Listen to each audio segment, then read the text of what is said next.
Choisir tout, conjuguer ses ambitions pro et perso, prendre du temps pour soi, ne renoncer à rien, ne rien sacrifier.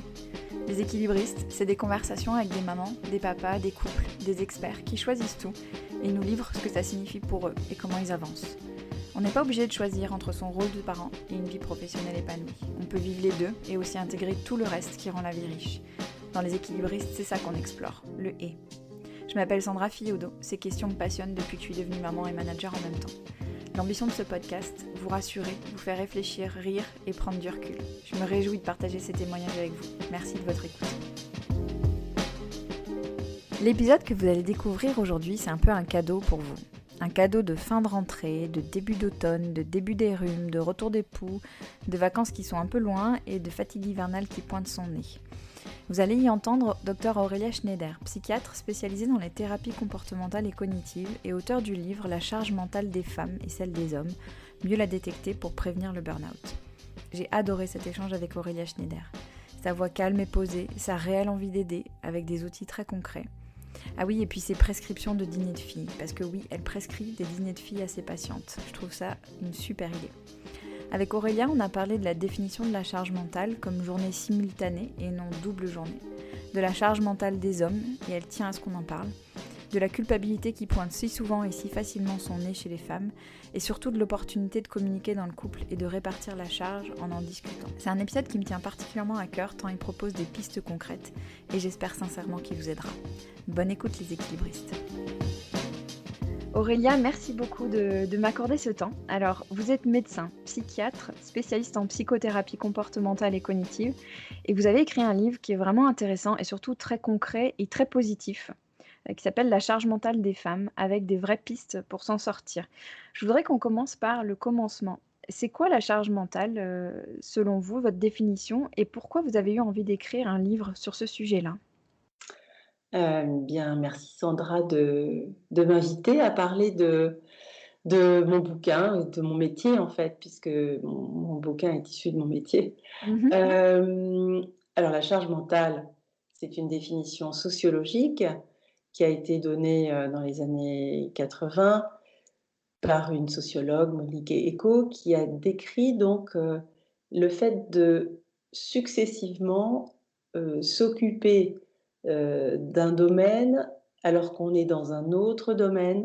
C'est-à-dire qu'on est en permanence avec le cerveau occupé par, des dossiers, on va dire de toutes sortes de dossiers. Alors un dossier, qu'est-ce que c'est? C'est, quelque chose à faire, quelque chose à penser, un rendez-vous à prendre, une machine à étendre, des problèmes familiaux, quelqu'un qu'on doit aider, toutes sortes de choses et qui sont en fait non pas une double journée, c'est-à-dire que vous travaillez et vous rentrez le soir et vous trouvez la maison, Mmh. c'est une journée simultanée. C'est-à-dire que vous devez être dans un endroit et en même temps, dans cet endroit, simultanément, vous avez des choses à régler, en plus de successivement. Voilà, c'est Mmh. c'est une sorte de cumul, instantané C'est ça, de c'est l'idée. charges. C'est pas compartimenté, quoi. C'est l'idée qu'on n'est pas compartimenté, que tout se cumule en même temps. Voilà. Ouais. Alors effectivement, c'est comme ça qu'on peut le prendre. Évidemment, on peut l'appliquer à l'entreprise. Ça a été d'ailleurs, effectué par une autre, personne qui s'appelle Sylvie Amon-Cholet, qui a, Mmh. dans les années 2000, étendu cette notion au monde de l'entreprise en disant: «Dès lors qu'on ne peut pas, effectuer une tâche de A à Z, qu'il y a fragmentation du temps, empilement des dossiers, heu réduction des échéances et cetera, alors on est en charge mentale». C'est-à-dire qu'il y a un coût psychologique à la gestion de plusieurs dossiers en même temps, au fait, d'avoir, des délais réduits et qu'en permanence, un mail survienne dans votre boîte mail ou que quelqu'un, ouvre votre porte ou, que vous receviez un coup de fil, pendant une réunion, par exemple. Ouais. Donc, la définition, elle a été élargie au monde de l'entreprise et évidemment, on pourrait presque considérer qu'une maison, c'est une entreprise, en fait. Tout à C'est fait. une Oui, PME, si vous avez en plus des gens à aider, des personnes malades dans votre entourage, c'est vraiment une PME. oui, tout à fait. Et qu'est-ce qui vous a donné envie d'écrire, un livre là-dessus? Parce que ce que vous décrivez finalement, c'est le lot quotidien de tout le monde en fait, enfin, c'est la réalité de nos vies d'aujourd'hui. Qu'est-ce qui fait Voilà. que vous avez eu besoin d'écrire un livre là-dessus? Mais en réalité, c'était un hasard.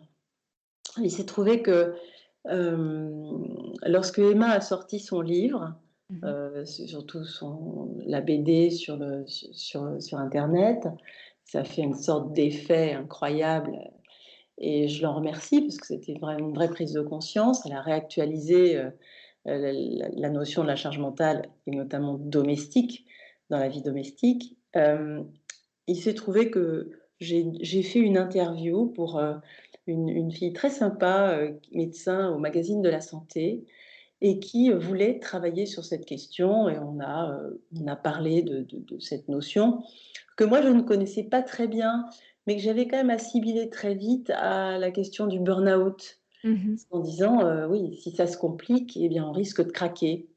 Et donc je l'avais un peu étendu de façon médicale et puis j'avais donné dans l'interview quelques outils dont moi je me sers en thérapie depuis, plus de 20 ans Mmh. et l'article était sorti, été visionné un grand nombre de fois et notamment par une éditrice qui a pris rendez-vous avec moi et Mmh. qui m'a dit: «Ce que vous avez dit là, c'est très intéressant et personne l'a dit Mmh. et ça pourrait aider beaucoup de monde que de l'écrire». Alors d'abord, Mmh. je lui ai dit: «Écoutez madame, non, je peux pas écrire de livre». Puis moi, j'étais trop stressée à l'idée d'écrire un livre. Je savais Ouais. que ça allait justement, me coller en vraie charge mentale parce Mmh. que un peu perfectionniste et tout. Mmh. Et puis, j'ai observé ma consultation pendant 3 semaines et je n'ai vu que ça. Ah oui. C'est-à-dire, je me suis rendue compte que depuis des années, je traitais de nombreuses femmes sur le mode: «Attention, vous êtes en surcharge, il vous faut des temps pour vous, il Mmh. vous faut absolument, un espace corporel, de yoga ou de méditation ou même de simples techniques de relaxation et cetera et cetera». Je leur demandais aussi de mettre les enfants à la cantine quand elles étaient au foyer Ouais. pour avoir le temps d'aller au cours de tennis ou ne serait-ce que de prendre un peu de temps pour elles et je leur demandais de prendre des demi-journées de congé lorsqu'elles travaillaient en dehors du mercredi après-midi Mmh mh. en disant, «Il est indispensable que vous ayez des espaces parce que sinon vous n'allez pas y arriver» et je me suis aperçue que j'avais noté dans de nombreux dossiers que lorsque je demandais aux femmes, au foyer, ce qu'elles faisaient, hem, au quotidien, elles me disaient: «Ben, pas grand-chose». Mais c'est authentique, pas grand-chose Ouais, pas et grand-chose. qu'en fait, c'était tout à fait faux et alors bon, moi, je vois des patientes qui viennent pour des états dépressifs, pour des états anxieux. Mais au-delà de la dépression ou de l'anxiété, j'ai vu des femmes déprimées arriver me disant: «Non, mais moi je fais plus rien à la maison, enfin je ne fais plus rien» Mmh mh. et je leur dis: «Mais enfin à la maison ça se passe comment?» et Mmh. dans «Je ne fais plus rien», il y avait la préparation des repas, il y Ouais. avait l'accompagnement des enfants, il y avait la prise des rendez-vous et il y avait le linge. Alors moi, c'est pas ce que j'appelle ne plus rien faire. Ouais. Et en Ouais. fait, c'est une espèce de dévalorisation monstrueuse de cette, situation de mère au foyer et qui s'accompagnait en plus d'une obligation constante d'être dans des planifications, d'être en train de s'occuper de toutes sortes de choses pour faire vivre la maison, les enfants et tous les habitants. S'occupant par ailleurs des parents, comme je le disais tout à l'heure, parce que Mmh c'est mh. un gros dossier, hein, pour les cinquantenaires Mmh mh. et heu et donc ça, c'est je ne fais plus rien. Ouais. Alors voilà, donc si vous voulez, entre mes patientes déprimées et anxieuses, bon, que je soigne, mais finalement à qui je demande de travailler sur des plans très comportementaux, pour s'alléger, mais pour continuer de faire les choses, bien entendu, il n'est pas Mmh question mh. de plus rien faire, c'est pas du tout le propos d'une thérapie. Eh bien, je me suis dit: «Si ces méthodes sont tellement utiles pour des gens malades, alors elles seront très utiles en prévention. Et mon but, ça a été de partager les techniques de thérapie comportementale et cognitive, ben, de façon simple à des gens qui n'auraient jamais pensé consulter, à juste titre parce que ces personnes ne sont pas malades. Mmh. Mais je me suis dit: «Ce serait formidable d'avoir accès pour elles à ces techniques que, je dois dire, je suis la première à utiliser». Donc Ouais. c'était en fait faire sortir du cabinet, Mmh. sortir des murs du cabinet et de l'hôpital, parce que j'ai des consultations hospitalières, des méthodes simples, utiles, très utiles, et si on aide les gens malades, à plus forte raison, on va aider les bien portants. Ouais. C'est ça que j'aime beaucoup dans votre livre, c'est le côté, extrêmement pragmatique et on sent que c'est du vécu, que ça a été, expérimenté, Ah testé oui, et que ça carrément. fonctionne. Ouais. Ouais. Oui, Et oui, ça fonctionne, mais ça c'était fonctionne. vraiment ça le concept, c'est Ouais. ça aide des gens qui sont en souffrance. Mmh. Alors donc ça va aider formidablement en prévention des gens qui n'ont pas l'outil. Oui. Et qui se vivent peut-être même pas comme en souffrance parce que comme vous dites, on a tendance à minimiser, Oui, enfin à se à dire: «Bah, c'est normal, banaliser. c'est comme ça pour tout le monde» et puis, moi, il y a toutes ces expressions très, d'aujourd'hui que je trouve horribles, se faire violence, ne pas s'écouter et cetera. On est quand même dans cette culture de, il faut faire, il faut serrer les dents, de toute façon, c'est comme ça et cetera et le fait de prendre de la distance et de refuser finalement de vivre ça, enfin de se dire qu'il y a peut-être d'autres façons de faire, c'est pas si courant que ça en fait. Sous couvert de, Ben, on oui, alors vous avez raison de dire qu'on est encore dans une société qui,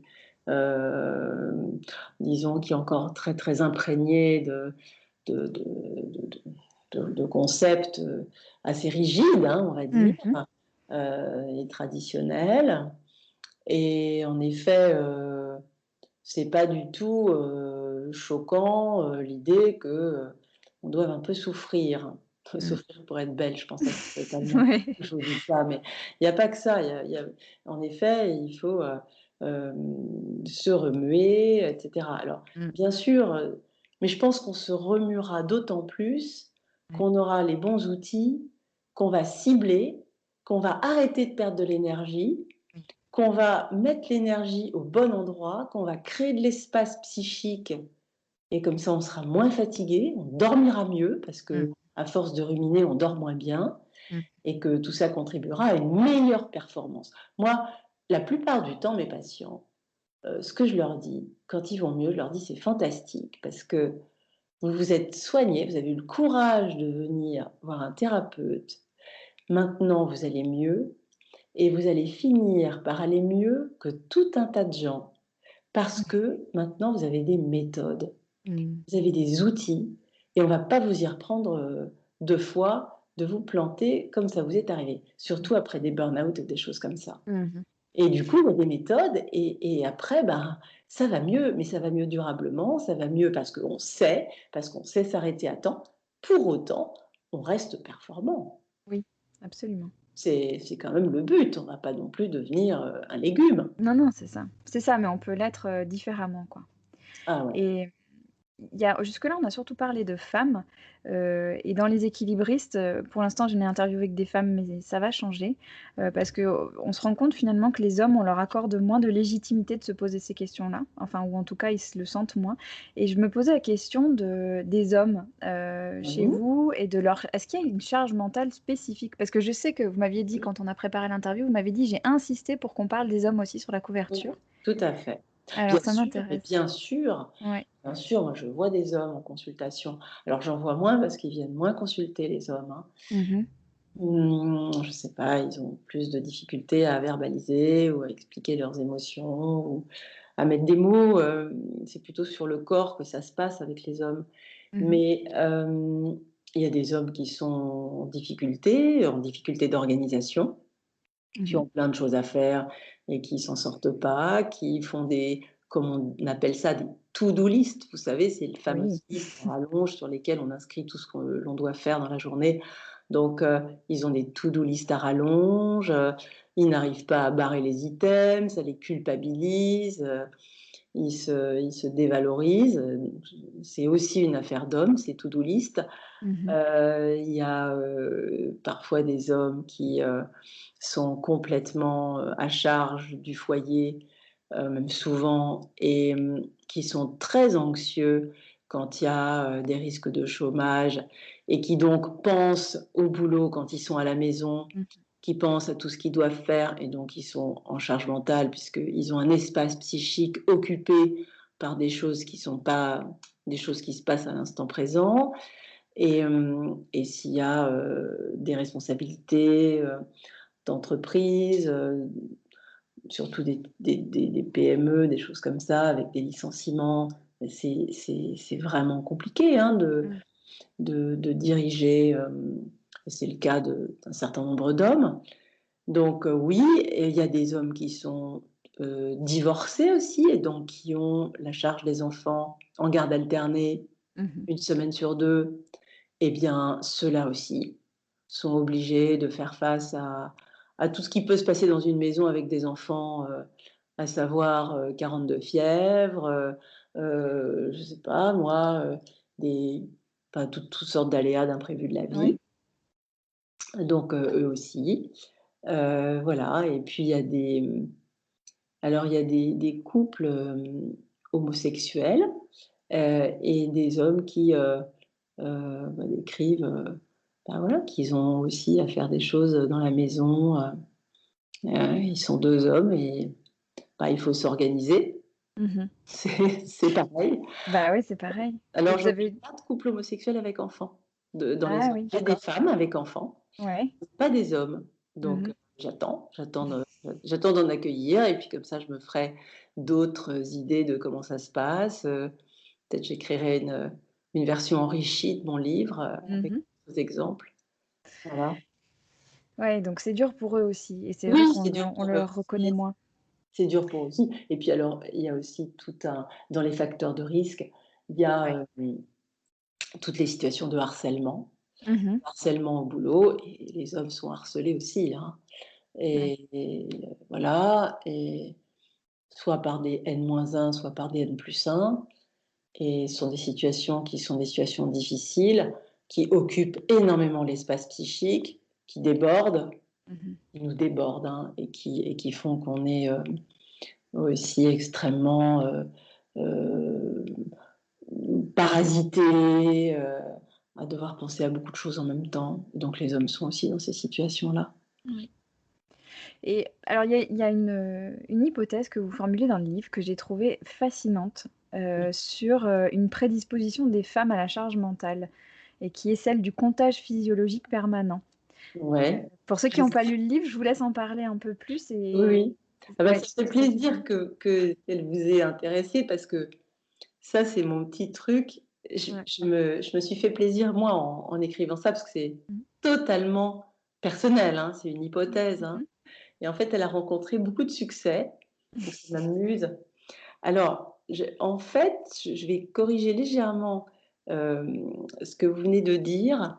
Selon moi, c'est pas une prédisposition Heu, à la charge mentale en tant que telle charge mentale. C'est Mmh. une prédisposition à se retrouver en situation de surcharge. D'accord. Oui. Parce que l'idée était qu'au fond, les femmes comptent tout le temps. Mmh. Les femmes, comptent, eh bien, plein de choses. Elles comptent les réserves, les stocks, elles comptent, le nombre de tétés et cetera, beaucoup plus que les hommes. Mmh. Les hommes n'ont pas un comptage de la vie. Les femmes comptent, leur boîte de pilules, elles comptent, leur date d'ovulation, elles Ouais. comptent, l'arrivée des règles parce qu'elles savent très bien que si elles ont des règles cataclysmiques, elles vont pas pouvoir aller faire, une grande randonnée, et marcher pendant 8 heures parce qu'il faudra se changer 3 fois et que ce sera pas possible. C'est voilà et elle compte, toutes sortes de choses et surtout autour de la vie génitale, bien sûr, Mmh. mais d'une façon générale, je me suis amusée dans mon livre parce que c'était un petit peu ça dont c'est parti. C'est parti de constats à mon cabinet, hein, bien évidemment, hein, je n'ai Oui, pas inventé c'est ça, mais empirique. ça faisait Mmh. des années que je trouvais justement cette façon de vivre, la vie, assez fascinante en effet, je reprends votre mot, parce que les femmes sont là-dedans et notamment le temps de repousse des poils, hein.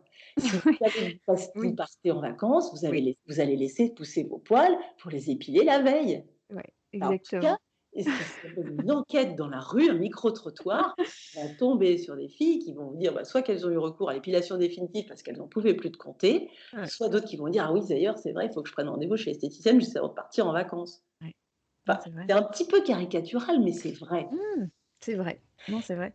Et alors, je me suis dit: «Mais au fond», comme tout ça a été pas mal orchestré par la vie génitale, je me suis dit: «Mais finalement, les femmes ne se rendent pas compte d'une chose, c'est de toute la chronobiologie qui a lieu dans leur cerveau».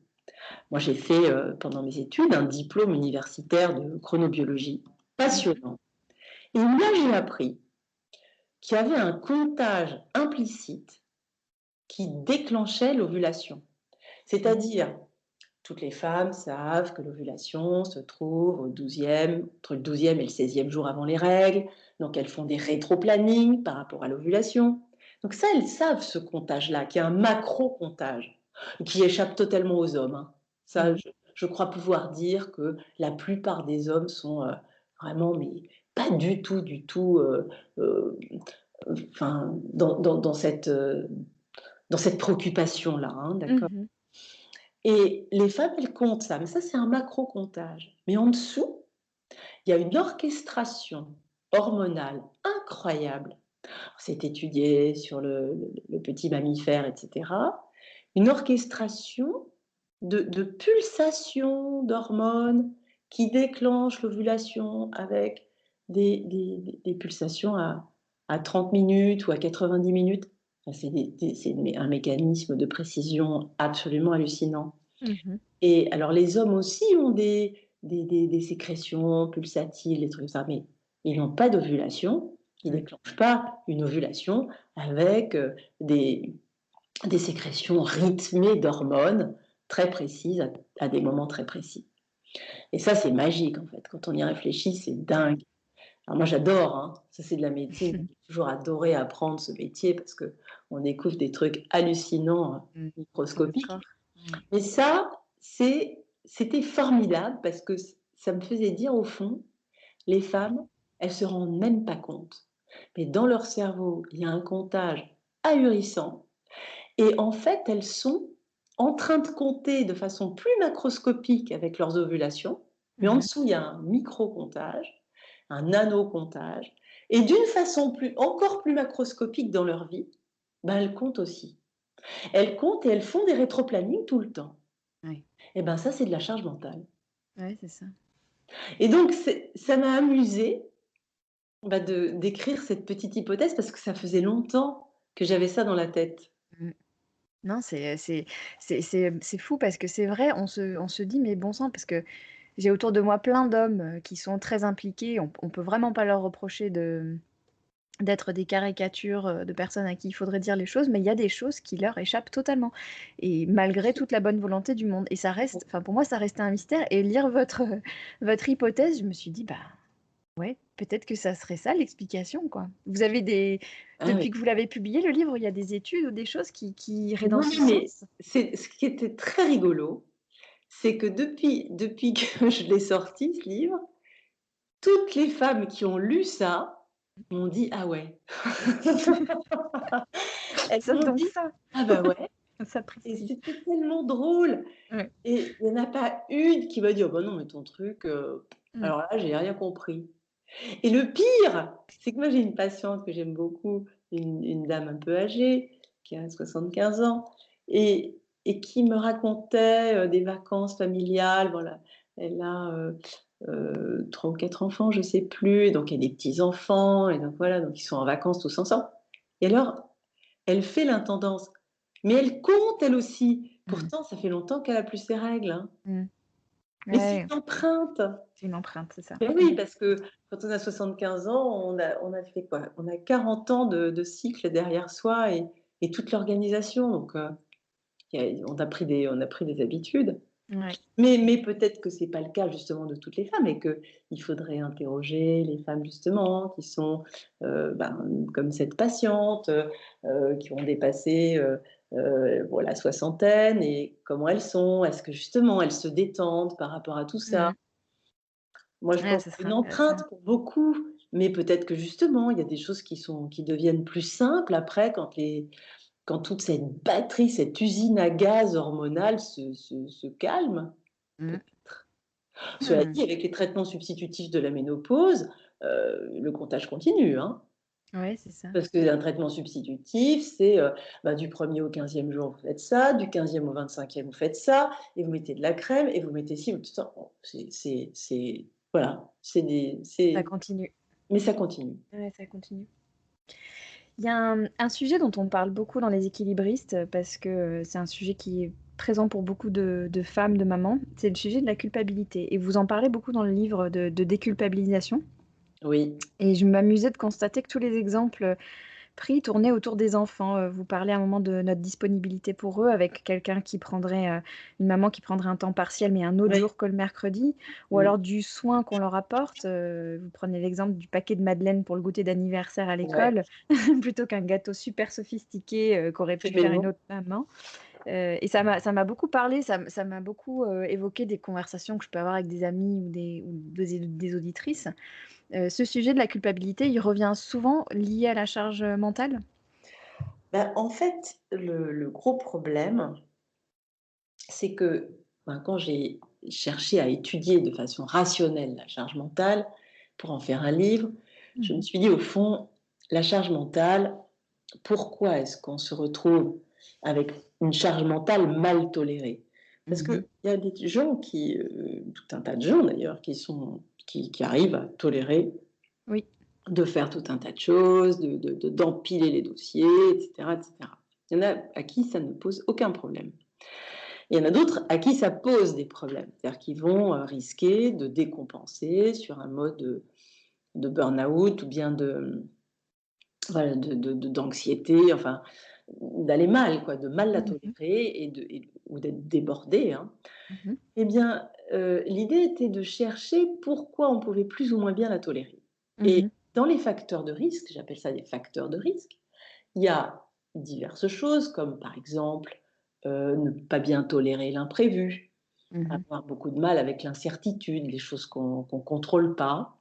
Il y a également le perfectionnisme, c'est-à-dire vouloir faire tout parfaitement, ne jamais laisser rien au hasard, que tout va être parfaitement, hem, orchestré, organisé, fait maison.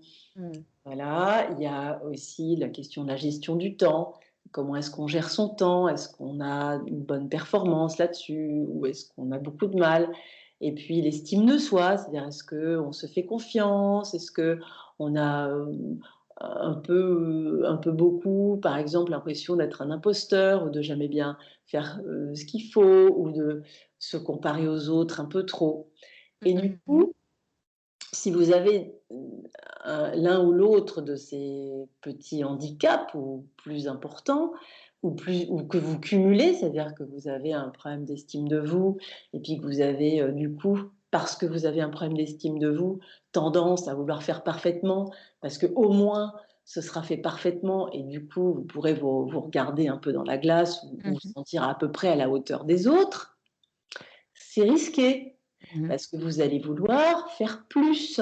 Mmh. Et c'est pour ça que je parle du gâteau d'anniversaire parce que, j'ai beaucoup de patientes qui, n'envisagent même pas de ne pas faire le gâteau d'anniversaire elles-mêmes Ouais. ou qui, se retrouvent à faire, j'en ai une comme ça, tous les costumes de la kermesse. Ouais. La petite fête des enfants, le petit ballet machin, heu, ma patiente au foyer me Mmh. disant, «Bah oui, mais c'est normal, moi je travaille pas». Donc elle Ouais. a fait tous les petits costumes. Ouais. Si vous voulez, à un moment, la culpabilité de ne pas «travailler» entre guillemets et donc d'avoir du temps par rapport aux autres femmes qui, elles, travaillent, donc n'ont certainement pas le temps, entre guillemets, Mmh. de faire tout ça, elle est là et heu et ma patiente avec ses 3 enfants, bah, était quand même très occupée. Bah Plus oui. son mari jamais là parce que lui bossait comme un dingue. très occupée. Donc finalement, la culpabilité, elle pointe son nez très souvent. C'est-à-dire, «Oui, mais vous comprenez, moi j'ai le temps, c'est la moindre des choses. Si je ne le faisais pas, ce serait c'est vraiment voilà, et puis, non mais moi j'ai le temps de faire le gâteau d'anniversaire de mon enfant. Moi j'ai le temps de préparer les repas et de d'éplucher mes légumes moi-même», et cetera et cetera. Et ouais et ça, c'est quoi qui est à l'œuvre? Parce qu'on est aussi dans une je reprends plusieurs choses dont vous avez parlé, mais notamment la comparaison. Là, on est aujourd'hui dans une époque de réseaux sociaux et cetera, où la comparaison, même quand on veut l'éviter, elle est tout le temps là, sous notre nez, quoi, «Regarde le beau gâteau que j'ai fait, regarde comme je gère bien». C'est un vrai Ouais. sujet pour les gens qui écoutent les équilibristes, cette Mmh, comparaison constante, en fait, vas-y. d'étalement de tout ce que les autres font si bien par rapport à nous. C'est un vrai problème. Ouais. C'est un vrai problème parce que, en effet, on voit, heu, sur les réseaux sociaux des images magnifiques, idylliques, hein, la famille en vacances, tout le monde souriant, le super gâteau. Mais j'ai vu des trucs dingues, Mmh. des gâteaux, mais des gâteaux de pros quoi, des trucs mais même on voit même pas ça dans les vitrines des pâtissiers, Mmh. des toutes sortes de choses et puis aussi, au hasard, lorsque des photos sont prises dans la maison rangée parfaitement, pas un truc qui traîne, la déco extraordinaire. Il y a de quoi vraiment, se trouver nul à tout point de vue, hein. Mmh. Si on commence à se comparer, on n'a pas fini Non, et ça c'est clair. il faut toujours savoir, quand on se compare comme ça, qu'on se compare à une image, à un instant T et à quelque chose qui est parcellaire. C'est-à-dire que c'est un instantané d'une partie de la vie de ces personnes-là et c'est en aucun cas la totalité de la vie et on risque de faire c'est un processus cognitif que l'on étudie, avec nos patients et que l'on travaille en thérapie, une abstraction de tout le reste et de focaliser son attention sur le point extraordinaire et d'oublier bah, que ces gens-là ont une vie avec certainement des difficultés, des soucis, des choses qui ne vont pas peut-être comme ils veulent. Chacun a ses problèmes. Et en tout cas, c'est très rare finalement les gens qui n'en ont aucun. Et ce que l'on voit, c'est une image, parfaite, parfois même retravaillée, qui est à ce moment-là, effectivement cette image-là, mais qui n'est pas représentative de la vie réelle de ces personnes. Et il ne faut pas, focaliser son attention là-dessus, il faut avoir une image globale, mais cette image globale, nous ne l'avons pas. Mmh. Et c'est un vrai problème, hein, cette comparaison parce que, ça va très vite de dire: «Bah, oui, mais moi j'ai vu telle photo, tel gâteau, telle fête d'anniversaire». Alors vous voyez des fêtes d'anniversaire avec, Ouais. tout un tas de décorations, de Mmh. oui, OK, bah, oui, d'accord, mais vous ne savez pas ce qu'il y a derrière, il y a peut-être eu un conflit entre les parents, à Ouais, propos de exactement. cet anniversaire, Ouais, c'est ça. le père qui a trouvé ceci, la mère qui a trouvé cela, vous n'en savez rien. Exactement. Et donc, il faut toujours se rappeler qu'on est des mosaïques, Mmh. qu'on fonctionne de façon globale, que, voilà, le couple idéal, moi j'ai une patiente comme ça qui m'avait dit, «Regardez, j'ai tel ami qui a posté des photos de ses vacances extraordinaires et cetera». En même temps, ça m'a un peu fait rigoler parce que justement, elle avait des soucis dans son couple. Ouais. Bah oui, alors Non, on mais peut c'est quand ça. même poster des photos géniales, mais on peut aussi avoir des soucis de couple, hein. Mmh. Et que d'ailleurs, peut-être que quelquefois, parce que l'on a des soucis de couple, on va poster une photo géniale pour se rassurer soi-même, Ouais, pour des tas de raisons, pour soi. Mais attention, parce que quand on est quelqu'un d'autre, ben, faut pas non plus, adhérer à 100 à ça. C'est juste à regarder en disant: «Bah, tiens, tant mieux pour elle peut-être». oui. Mais ça Ou s'arrête là. ouais, ou tiens, voilà une jolie image, mais c'est une image. Oui, voilà. Et lié à ça, vous insistez sur l'importance de la douceur et j'adore ce que vous dites là-dessus parce que j'avais fait ce constat aussi qu'on a souvent plus de douceur vis-à-vis des autres, de ses amis, de ceux qu'on aime qu'avec soi-même et vous dites: «L'allègement de la charge mentale est étroitement lié à la douceur dans une acception large». Alors j'aimerais qu'on en parle de ça. de cette douceur qu'on a pour les autres et qu'on a peut-être moins, pour soi? Ben, en fait, on s'aperçoit que on s'aperçoit qu'on est souvent beaucoup plus aimable et indulgent avec les autres. Mmh. Surtout quand on parle, comme on l'a fait tout à l'heure, de perfectionnisme ou, d'estime de soi défaillante, eh bien, les autres sont toujours bien mieux et soi-même, on se parle assez peu gentiment, Mmh. assez peu doucement. On est les premiers à se dire, «Mais enfin, allez, allez, il faut que je me remue là, il faut que j'en fasse plus». Enfin, bien sûr que, on doit, se remuer et faire le maximum, mais on se traite pas toujours amicalement. Mmh. Et il y a un truc aussi très important, c'est qu'on n'accepte pas toujours les compliments. Par exemple, c'est un Oui. exemple assez simple, hem, si on vous félicite pour, admettons, vous avez un joli chapeau, parce qu'il fait soleil, vous avez voulu protéger votre visage, vous avez un joli chapeau et ben, vous pouvez, ne pas être très Mmh, très à l'aise avec ce compliment et dire: Mmh. «Oui, oh, c'est mon chou ouais d'accord, ben, j'ai ce chapeau que j'ai trouvé chez moi». Ben Oui, non, on vous oui. félicite pour votre chapeau, vous dites: «Bah oui, je l'aime bien ce chapeau. En plus, il fait un tel soleil que je suis contente, ça me protège». Et en fait, le nombre de fois, on n'accepte pas le compliment et on le banalise ou même quelquefois on le refuse, ce qui laisse d'ailleurs l'autre pantois parce qu'il a quand même fait l'effort de vous faire un compliment, puis quelquefois il se prend presque un râteau. Mmh. Attention, si on vous félicite pour quelque chose, bah oui, la première chose à faire, c'est dire merci. Mmh mh. Merci, moi ben oui, en effet, j'ai choisi ce truc-là parce que ça me faisait plaisir. Mmh. Je le trouve joli Ouais, vous et avez raison. c'est pas un vieux truc que j'ai trouvé dans un grenier. Ça, c'est un peu culturel. J'ai grandi aux États-Unis et on fait beaucoup plus de compliments là-bas. Donc Ah bah peut-être oui, qu'on y est plus habitué, mais ah c'est oui. vrai que là-bas, les compliments, ouais, sont beaucoup plus fréquents qu'en France. Il y a aucune connotation derrière de pourquoi il me dit ça, qu'est-ce qu'il veut, qu'est-ce qu'il Oui, attend mais en non, échange, et cetera. c'est compliqué, ouais. Et ouais, et Oui, donc il y parce a un truc un qu'on peu on peut culturel. dire ça: «Oui, mais il dit ça pour me faire plaisir». Bah oui, il dit Ouais, ça pour me voilà. faire plaisir, bah en effet, Oui, mais il le pense et il y puis a de pas toute de façon, mal. par principe, Mmh. il faut partir du principe que l'autre est sincère parce que sinon à ce moment-là, il y a plus de conversation, Ouais, c'est il y a ça. plus de discussion. Mmh. Et par ailleurs, on se récompense pas assez. Hier, je voyais une patiente qui avait des soucis conjugaux très importants et cetera et je trouvais qu'elle avait une attitude formidable, vraiment, de protéger ses enfants, de travailler petit à petit sur une acceptation de ce qui lui arrivait et cetera et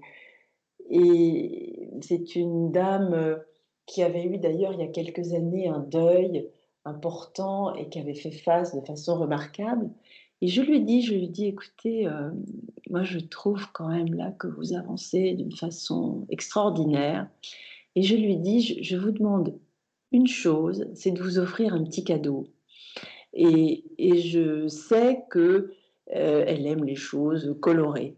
Mmh mh. Et que chez elle, bah, il n'y avait pas trop de trucs colorés justement jusqu'à présent. Mmh. Je lui dis: «Mais vous devriez aller acheter quelque chose qui vous apporterait de la couleur et qui vraiment vous récompenserait Mmh. de tout ce que vous vivez et qui vous récompenserait de tout ce travail incroyable que vous faites sur vous, avec beaucoup de succès». Et en fait, ça, je fais ça souvent des prescriptions.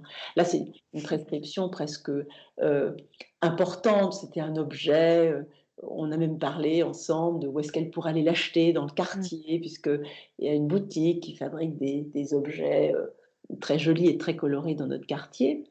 Mais souvent, je propose d'aller s'acheter, un petit bouquet de tulipes Mmh. parce qu'on ne se récompense pas Mmh. et quelquefois on fait des choses difficiles, on consacre du temps, de l'énergie Mmh. et s'offrir un petit bouquet de fleurs et ben, c'est formidable. Hem et puis quelquefois, il y a des récompenses qui sont, tout à fait immatérielles. écouter de la musique, lire un bouquin qu'on a dans sa bibliothèque et qu'on n'a jamais eu le temps de lire, s'octroyer, le temps de le lire, Mmh. je disais, aussi que, quand c'est la fête des mères et qu'on offre aux mamans un bouquin, il faut lui offrir le temps de lecture qui va avec le bouquin. Exactement. Et donc il y a des récompenses Ouais. qui peuvent, être matérielles sans coûter bien cher, mais aussi des récompenses totalement, immatérielles. Ça peut être aussi d'appeler quelqu'un qu'on n'a pas appelé depuis longtemps, qu'on a envie d'entendre. Voilà, ou s'installer, voilà, chez soi et prendre un petit temps de détente. Donc oui, ça c'est de la douceur, mais on n'y pense pas parce qu'on pense à ça pour plus tard ou qu'on n'a pas le temps. Mais Oui. c'est une erreur parce que ça fait beaucoup de bien. Ouais, c'est ça, parce que vous en parlez beaucoup dans le livre aussi de ça, du temps pour soi, qui est malheureusement souvent la variable d'ajustement, Mmh. des femmes en Oui, particulier. oui. C'est encore quoi? C'est une histoire de l'image, historique là de la mère sacrificielle ou il faudrait être, qu'est-ce qu'il y a derrière ça, vous pensez? Derrière cette, J'en sais rien, incapacité? je pense qu'il y a quand même un culte de la performance Mmh. et puis qu'il faut toujours avoir quelque chose à faire. Ouais. Il y a beaucoup de ça, hein. Mmh. C'est si on n'a rien fait, moi j'ai beaucoup de patientes, hein, qui se reprochent de n'avoir rien fait. Mmh. Dire: «Oui, mais j'ai pas fait grand-chose, j'ai rien fait, oh ce week-end, non, j'ai» avec une culpabilité là encore Mmh. et moi je leur dis: «Mais écoutez, non mais où est le problème?» «Ah oui, mais je sais qu'un tel, ils font des trucs, des visites, des choses». Écoutez, oui, très bien, mais vous, si ce week-end vous avez eu envie de trémouiller en peignoir chez vous, le dimanche matin, Mmh. trémouillez en peignoir chez vous Ouais. et il faut apprendre aussi ça, hein, de pas remplir, remplir, remplir. Il y a des personnes très anxieuses, là encore peut-être dans la comparaison et aussi, dans une comparaison même vis-à-vis de leur propre famille, hein, des propres Mmh. acquis familiaux, des générations précédentes où il fallait tout le temps être actif, des voilà, des familles, où on n'avait jamais, pris le temps de se poser, des mères, et des grands-mères comme ça. Eh bien, c'est OK. Peut-être que c'était des impératifs de l'époque, mais est-ce qu'on est obligé de se sacrifier encore tout le temps comme ça et de tout le temps faire quelque chose, d'avoir tout le temps un programme organisé pour remplir ses vacances? Certains anxieux les remplissent parce que sinon le vide les angoisse. Mais quelquefois, on les remplit en croyant bien faire, parce qu'il faut faire des visites, des trucs, des machins. C'est pas sûr, Ouais, c'est pas c'est pas sûr. sûr. Les enfants n'ont pas toujours, besoin de c'est comme même pendant l'année, hein, pas Mmh. besoin de faire, 3 sports, de la musique, quelquefois c'est très surchargé ça aussi. C'est Ça, c'est surchargé sûr. pour l'enfant et c'est surchargé pour les parents qui doivent être des accompagnateurs. C'est compliqué. Ouais, c'est compliqué. Et j'adore parce que limite vous prescrivez dans le livre des soirées entre copines. Ah, Vous les les plaisirs. positionnez, ouais, ah ouais, Ça c'est c'est un génial. cheval de guerre ça. Mais parce qu'en fait, j'avais lu il y a de ça longtemps, j'ai pas retrouvé la référence d'ailleurs, parce que je voulais la marquer dans le livre, je l'ai pas retrouvée, Mmh. que, une étude américaine avait montré que, des conversations féminines Mmh. étaient à l'équivalent, d'un certain nombre de cas des psychothérapies. Ah ouais. C'était une étude, alors c'est pas bon pour la profession de psychiatre ce qu'on dit, mais enfin, c'est pas grave, on a trop de clients de toute façon. Mais que c'était vraiment un équivalent et que les femmes avaient ces ressources formidables de pouvoir, s'entraider, et dialoguer et qu'il y avait, au travers de ça, quasiment une fonction thérapeutique Mmh. et je crois. Alors moi je le travaille, je parle du dîner de filles dans un contexte un peu particulier, ça parle d'une des méthodes, Oui. dont je parle, qui est ce qu'on appelle nous en thérapie la décentration de personne. Mmh. C'est-à-dire faire parler l'autre, c'est aussi ouvrir son champ de possibles sur le plan psychologique. C'est-à-dire que quelquefois, vous vous dites: «Ah oui, mais non, mais si je fais pas mon gâteau au chocolat pour l'anniversaire de ma fille ou de mon fils, c'est nul. Le paquet de madeleine, c'est nul». Ça, c'est vraiment, heu et une copine va vous dire: Oh, mais moi, tu sais, alors là, ça fait longtemps que je suis passée au paquet de madeleine. Mmh. Et par le fait que ce soit quelqu'un d'autre qui le dise, vous ouvrez comme ça une possibilité Ouais. mentale qui n'était pas accessible avant. Mmh. Et ces décentrations de personnes, c'est finalement, nous, la question qu'on pose en thérapie, c'est: «Mais que, d'après vous, que dirait tel ou tel ami dans une situation similaire à la Mmh. vôtre?» Et quand on fait parler quelqu'un d'autre, on a une autre phrase. On Mmh. n'a pas, «Non mais franchement, c'est trop nul de pas faire soi-même le gâteau, pour l'anniversaire d'un enfant». Phrase très rigide qui culpabilise, on le redit. Alors que quelqu'un d'autre qui dirait: «Bah, de toute façon, tu sais, hein, quand il aura 15 ans, il se souviendra plus des madeleines, hein». Mmh. Ah! Ou quelqu'un qui va dire: «Oui, bah, tu sais, moi, cette année, ce qui s'est passé, c'est qu'en fait, bah, j'ai eu le temps, j'ai rien fait et finalement, bah, voilà, j'avais trouvé un paquet de bonbons, dans le placard et bah, il est allé à l'école avec le paquet de bonbons». Mmh. Ah! Voilà et là, vous décentrez, là. Ouais. Alors vous dites: «Ah oui, mais moi j'aurais peut-être pas pu». Enfin une très, très bonne amie a pu. Mmh. Alors c'est tout de suite ça va lisser un peu les angoisses que vous pouvez avoir, la culpabilité, la mauvaise estime de vous, enfin des choses comme ça. Ouais, Et c'est à ça que ça sert, entre autres les dîners de filles. mmh, ça c'est clair. C'est génial. Il y a quelque chose que j'ai beaucoup aimé aussi dans votre livre, c'est qu'on a, la charge mentale, on l'a beaucoup utilisé ce concept comme sujet de crispation et de conflit, en disant: Mmh. «Ah les hommes ci, les femmes ça, hein», et vous proposez d'en faire au contraire une opportunité de discussion et d'avancement dans le couple, en le considérant justement comme un sujet de couple, et j'ai trouvé ça génial. C'est pas, les femmes qui font des reproches aux hommes, il Mmh. fallait, en mode, bah, tu qu'à comprendre, je vais pas en plus t'expliquer et en plus te remercier. Hem, j'ai trouvé ça Bah, formidable. merci.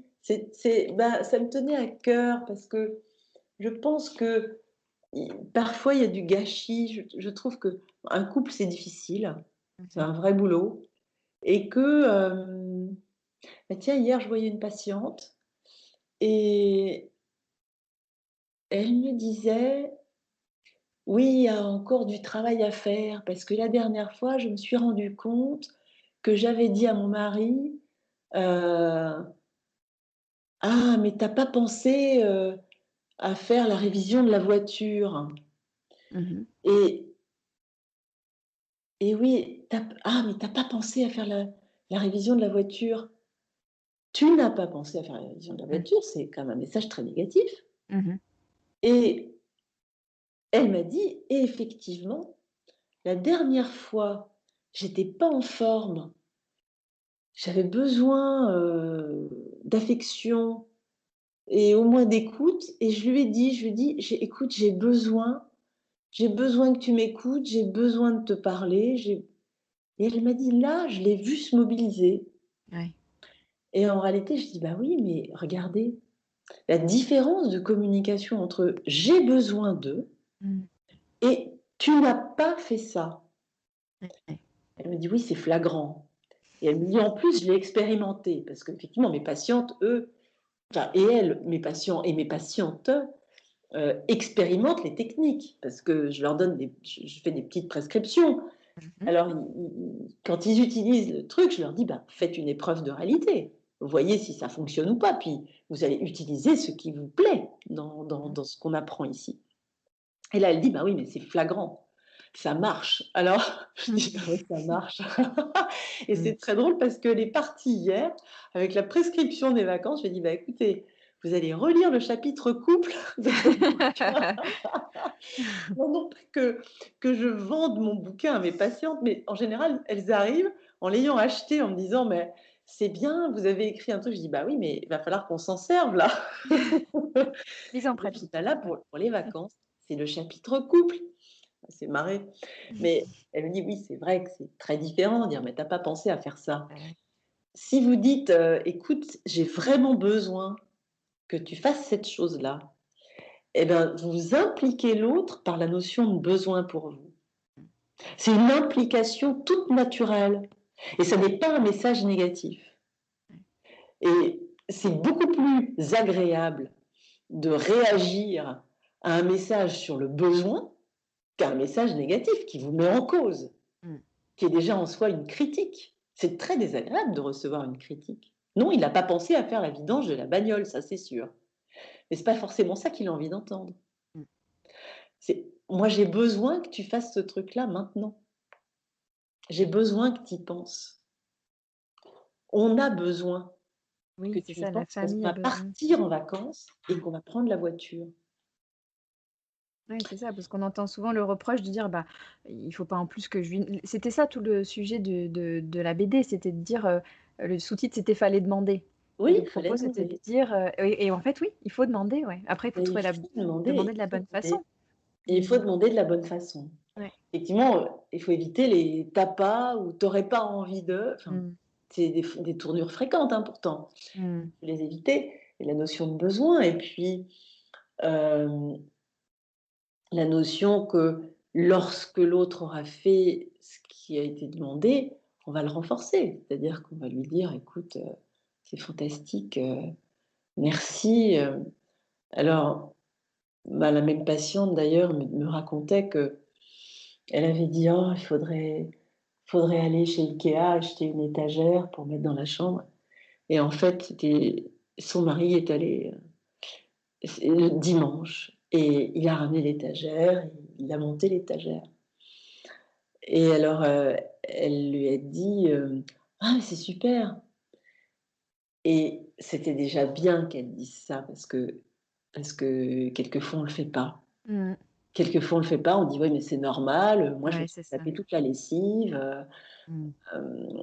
moi j'ai fait ci, moi j'ai fait ça, ça fait 15 jours qu'il était en déplacement et moi je m'occupe des mômes», par exemple, hein. Mmh. Donc le coup de l'étagère IKEA, bah oui, c'est dimanche, moi pendant ce temps-là je me reposais, c'est normal. Mmh. Ben oui, mais en réalité, si on regarde, ben aller chez IKEA, elle en avait vraiment pas envie ce matin-là. Monter l'étagère, elle en avait vraiment pas envie. Si elle avait dû le faire, elle l'aurait fait, ça aurait été une énorme contrainte. Et je pense que ce qu'il y a d'important dans l'histoire du couple, c'est essayer chacun de comprendre ce que fait l'autre. Mais peut-être en le faisant d'ailleurs, hein, si, Mmh. il y en a un qui est plus préposé à l'administration, c'est peut-être de tenter d'essayer de faire ce qu'il fait et puis on s'aperçoit qu'en fait c'est pas du tout agréable, Ouais. que c'est même rasoir et qu'on n'a pas Ouais, envie de le faire. Qu'est-ce qu'on est content que l'autre le fasse? ouais. Et du coup, ça va beaucoup plus vite après de dire: «Bah, merci. Mmh. Ah, merci, écoute, c'est super. Ah, tu as fait ça, c'est chouette. Ouais. Merci, la machine est vidée, bah, merci d'avoir vidé la machine». Point. Choses qui peuvent paraître totalement normales. Ouais, c'est ça, c'est Ah bah, parfois un oui, peu contre-intuitif de dire: «Bah, c'est oui, c'est la base, quoi».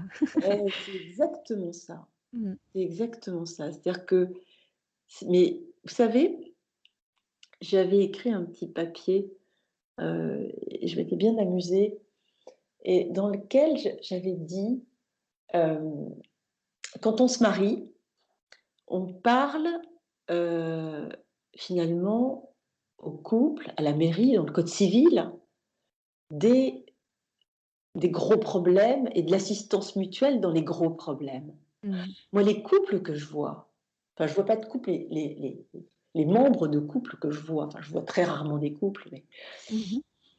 ce sont des gens qui se soutiennent dans l'épreuve, Ouais. très souvent, même si ça va pas toujours bien, même si c'est difficile. Dans l'épreuve, les gens sont top. Vraiment, les engagements conjugaux tiennent dans l'épreuve. Mmh. Et le gros problème, c'est que cette assistance mutuelle dans l'épreuve, heureusement, c'est pas tous les jours. Ouais. C'est pas tous les jours qu'on a un parent malade ou qui décède. C'est pas tous les jours qu'on a un énorme problème professionnel. Par contre, l'assistance mutuelle vécue dans le petit quotidien, ça a un sens aussi. Et Ouais. ça, on l'oublie. L'assistance mutuelle sur les petites choses de la maison, L'assistance mutuelle sur l'empathie de comprendre ce qui se passe quand l'autre, il va chez IKEA le dimanche matin, parce que qu'est-ce que c'est casse-pied, à moins d'adorer ça, hein, mais Non, voilà, hein, on peut avoir ouais. d'autres choses à faire. Mmh. Et l'assistance mutuelle, de vider la machine ou de la remplir ou d'aller faire simplement une course, et ben ça, c'est du petit quotidien et si on y travaille, on augmente la longévité de son couple. Si on y travaille, on a toutes les chances de mettre en place un dispositif, mais en plus qui est agréable parce que dire merci, c'est Oui, plaisant de dire merci ouais, c'est vrai. et c'est plaisant de recevoir un merci. Il y Mmh. a je cite un livre dans mon livre qui est le livre de Rebecca Shankland sur la gratitude. Mmh. La gratitude, c'est important la gratitude parce que quand vous exprimez un merci à quelqu'un, cette personne a fait quelque chose pour vous, donc par ce simple fait, cette personne a fait attention à vous et elle vous a donc considéré comme quelqu'un d'important. Oui, Eh ben oui, mais pour l'estime de soi, c'est essentiel. ouais. Si vous dites merci à quelqu'un, c'est que cette personne a eu envie de faire quelque chose pour vous, donc c'est qu'elle vous estime, d'une façon générale. Mmh. Faites merci quand vous êtes tenu une porte, on vous estime pas, mais en tout cas, on pense que, ça va vous rendre service qu'on tienne la porte. Vous voyez? Ouais. Ouais, ouais, ouais. Éloigne de la maison, mais à plus forte raison à la maison. Donc le merci, il est dans le fait de se dire: «L'autre me considère» et le merci va être, pour celui qui l'entend, bah, effectivement également une marque de considération. Ça, c'est ce que j'appelle, un double effet, hein. Ouais, c'est un cercle vraiment vertueux. Bah oui, Mmh. et puis c'est relativement facile, c'est un mot. Ouais. Alors après, on peut élaborer le truc. On peut élaborer, on peut dire: «Ah beh, c'est super cette étagère» et on peut dire, «Ah écoute, franchement, c'est formidable parce que moi, je ne pouvais pas faire ça et donc c'est formidable que tu y sois allé, quoi». Ouais. Non, Et c'est le «Ah c'est génial», c'est déjà parfait mmh. et parce que sinon c'est normal. Non. Et Ouais, cette assistance mutuelle dans le petit quotidien, il faut y réfléchir. c'est un super concept effectivement, parce que c'est le les c'est le quotidien qui use et Oui, c'est le quotidien qui fait la 90 de la vie, donc exactement, faut en prendre exactement. soin. Ouais. Et oui, et c'est heureusement, hein, les grands drames n'arrivent pas tous les jours et moi je vois des gens très solidaires, je me dis: «Mais dans le fond, au petit quotidien déjà, ce serait tellement bien». Ouais, c'est vrai, c'est à méditer ça, c'est Et hyper puis intéressant. je dis aussi une autre chose, hein, je dis que la télépathie n'existe pas, hein. Oui, Si oui. vous pensez que l'autre, après, X années de mariage va savoir, ce que vous voulez absolument, pour votre anniversaire, c'est pas gagné à tous les coups, hein. Oui, c'est génial ce que vous dites, c'est la La meilleure façon télé d'obtenir ce qu'on veut, c'est de le dire. Bah oui, Mmh. bien sûr, même après parce que j'entends souvent: «Oui, mais si je demande, ça perd de sa valeur». Oui, Enfin, mais oui, si vous demandez, au moins vous aurez. Il y a ouais. beaucoup d'obstacles à la demande, hein. Il y a des obstacles, sur ce mode-là de: «Oui, mais ça perd de la valeur, c'est pas spontané, hem, heu, il devrait bien le savoir quand même après tout ce temps-là» ou «Elle devrait bien le savoir». Ben non, Mmh. et ça perd pas de sa valeur parce qu'en plus on est content et la plupart du temps on oublie même d'ailleurs qu'on a dû demander et puis Ouais. je préfère, qu'une femme se retrouve avec un cadeau de fête des mères qui lui convienne plutôt qu'avec une centrale vapeur qu'elle a pas demandé, hein. C'est ça. D'autant qu'encore une fois, pour reparler d'empathie, mais l'autre, il est hyper content de faire plaisir. Enfin, Bah, en je connais général, beaucoup ça ouais. dans ouais, En général, ça se passe plutôt comme ça. À ouais, la fin, tout le monde est content, hein. c'est ça, c'est ça. Bah oui. Mmh. Si vous deviez écrire une suite ou un complément à ce livre, qu'est-ce que vous auriez envie d'y rajouter? Bah, écoutez, moi je rajouterais, tout un tas d'exemples que j'avais mis, mais que j'ai Mmh. dû enlever. Ah oui? Bah oui, parce qu'en fait en fait, figurez-vous, il était déjà trop long. Ah Je bon? Bah oui, en réalité, lorsque l'éditeur m'avait demandé mon bouquin, enfin m'a commandé le livre en fait, il l'éditeur pensait que je ferais un truc qui ferait à peu près 150 ou 160 pages Et puis, il s'est trouvé que j'étais verte. Je me disais: «Oh là là, mais qu'est-ce que je vais écrire?» et cetera. Je n'avais jamais écrit un livre de ma vie. J'étais hyper stressée évidemment, bien perfectionniste comme je le disais tout à l'heure, grosse charge mentale sur l'écriture du bouquin, enfin bon bref. Je me disais: «Oh là là, oh là là» et puis en fait, j'ai écrit et Mmh. j'arrivais plus à m'arrêter. Ou à chaque fois, oui, je vous parle des patients d'hier, mais c'est des patients d'hier. Ouais, c'est Donc tous ça. les jours, j'ai des exemples nouveaux, tous les jours, j'ai Ouais. des trucs qui m'arrivent et je me dis: «Ah ouais, tiens». Et donc en fait, déjà, tout un tas de choses que j'ai dû enlever parce que j'ai fini par avoir 250 pages. Mmh. Alors on m'a dit: «Ah non, non, c'est trop». Alors j'ai dû enlever la mort dans l'âme, des trucs très marrants, hyper représentatifs des choses.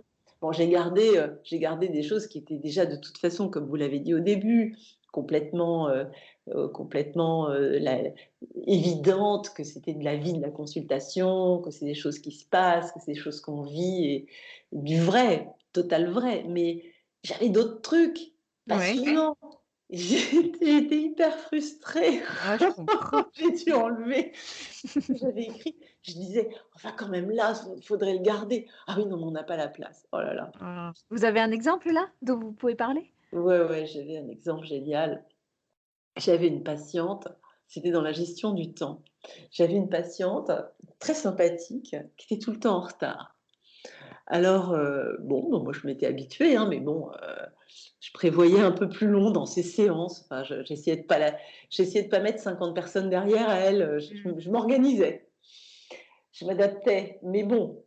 Et alors un jour, elle me dit: «Docteur, je ne serai plus en retard». Je dis: «Ça, c'est génial. Alors, qu'avez-vous prévu?» Je lui dis: «Bah, vous allez voir». Et la fois suivante, elle arrive en retard avec une trottinette.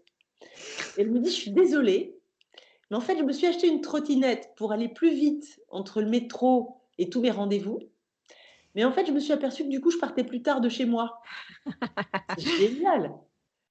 L'exemple de gestion du temps. Ouais. Ah alors là, ça je l'avais marqué, j'avais fait mon petit couplet sur ma patiente et en fait non, on a gardé, l'autre sur le monsieur là qui avait ses notes de frais et tout ça, qui était Oui. un super exemple d'ailleurs, qui était Ouais. fracassant. Mmh. Mais l'exemple de la trottinette, je l'aimais beaucoup, la nana qui achète sa trottinette en disant: «Oh, c'est génial, je vais Ouais, arriver à l'heure» et bam! «Ah bah carrément. non, mais comme il y a la trottinette, je pars plus tard». Ouais. C'est pas mal? Ah ouais. Non, il est génial tout ce passage sur le temps réel versus temps Ah estimé, oui! je Ah me bah ça, suis dit c'est un ouais, petit truc de ma composition, hein. et c'est Ça, c'est ma petite cuisine. Ça, c'est ce que j'invente en thérapie, ça.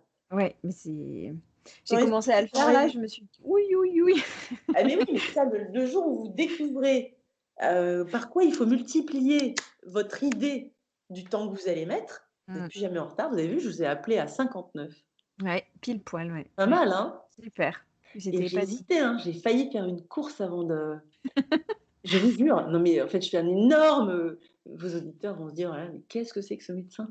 Je fais un énorme coming out là, brutalement, mais comme on parle simplement, ça s'y prête. Mais oui, il fallait que j'aille chez le couturier, figurez-vous. Mmh J'ai mh. un petit couturier à un quart d'heure de marche d'ici. Mmh Je mh. me suis dit: «Bon, j'ai le temps de faire un aller-retour», puis je me suis dit: «Non, non, non, non, non, je vais tranquillement m'installer, je vais mettre mes petites affaires en place et puis voilà». Et j'ai eu le temps d'appeler, une patiente et j'étais en avance. Waouh, Ouais, je suis pas allée chez le couturier. et Pas ouais, mal, hein? vachement bien. Non, mais j'adore cet exemple. C'est la vraie vie et c'est tout ça Ah en ça, c'est application, c'est c'est la parfait. vraie, vraie vie, ouais, c'est ça. Ah oui, non, mais faut être honnête. Il Il faut faut être être honnête honnête. quand on est thérapeute. Faut essayer quand même Ouais, enfin, en tout cas, moi, j'essaye d'expérimenter les trucs. ouais. Est-ce que vous avez un dernier conseil ou chose que vous aimeriez partager avec nos auditeurs équilibristes? Oui, le dernier conseil que je vais donner, qui me tient à cœur et que je trouve, à la fois très simple et très difficile dans sa réalisation, et c'est pour ça que c'est utile, c'est le carnet à bonheur. Ah Je oui. crois que, on ne perçoit pas assez les toutes petites choses de notre quotidien qui sont, vraiment, chouettes. Mmh mh. Et ça va, du simple savon qui sent bon quand on prend sa douche à, ça paraît trivial également, mais à s'asseoir sur, des toilettes, confortables, si on a voyagé en pays étranger, qu'on s'est retrouvé à droite à gauche, à eh bien, tout notre petit confort de la maison, si, on a mangé quelque chose de bon, qu'on a souri à quelqu'un qui nous a tenu la porte dans le métro ou simplement, aidé un aveugle à traverser la rue Mmh. ou toute autre chose ou un enfant qui sort de classe et qui vous fait un grand sourire ou Mmh. qui tout ce que vous pouvez trouver. Une de mes patientes qui me racontait ses pinces à linge. Elle fait sécher son linge dans son jardin, elle a un jardin, dans sa maison, qu'elle a, à la mer et elle a du vent cet endroit et elle fait sécher son linge qui sèche en 2 heures et elle met des pinces de toutes les couleurs et elle a sorti les pinces aux couleurs du linge Mmh. et elle me dit: «Ouais, moi ça, dans mon Ouais, carnet à c'est bonheur, c'est tout en haut». Eh c'est chouette. bien, tous les jours, il y a des tout petits souvenirs ou plus gros de notre quotidien et même dans une journée de merde, Mmh. vous avez au moins 3 toutes petites choses qui vont bien et le carnet à bonheur, et ben, c'est un peu ça, des petites choses qu'on pourrait écrire comme ça: «Tiens, aujourd'hui, il y a eu ça, ça, ça». Alors ça se rapprocherait des 3 souvenirs positifs par jour Mmh. qu'on peut se dire le soir: «Tiens, aujourd'hui, il y a eu ça». Mais tout ça, on pourrait le mélanger à faire comme une sorte de petite chose un petit carnet, un petit fil conducteur de nos vies à écrire, se discipliner tous les jours, un petit truc, 2 petits trucs et à quel point c'est difficile? Ben, on le fait, mais quand on s'y tient, on le fait, 70 du temps Mmh. et c'est un vrai recueil et quand ça va pas bien, et ben, on s'y rapporte. On s'aperçoit que notre quotidien contient plein de petites choses sympas, même quand c'est dur et je crois que c'est vraiment une hygiène de vie. C'est une super façon de conclure. J'adore l'idée. C'est vraiment chouette. Un grand merci Aurélia pour votre partage et Et cette merci. super conversation. Merci beaucoup. Merci Sandra et ben, bon équilibre alors. Un grand merci à Aurélia pour sa participation si généreuse. Si l'épisode vous a plu, et j'espère sincèrement que c'est le cas, n'hésitez pas à le partager avec quelqu'un qui le pourrait intéresser et même mieux aider. Vous pouvez aussi laisser un commentaire et 5 étoiles sur Apple Podcast ou le partager sur vos réseaux sociaux. Tout ça m'aide beaucoup. Je vous retrouve dans 3 semaines pour un prochain épisode dédié à l'ambition féminine. À très bientôt les équilibristes.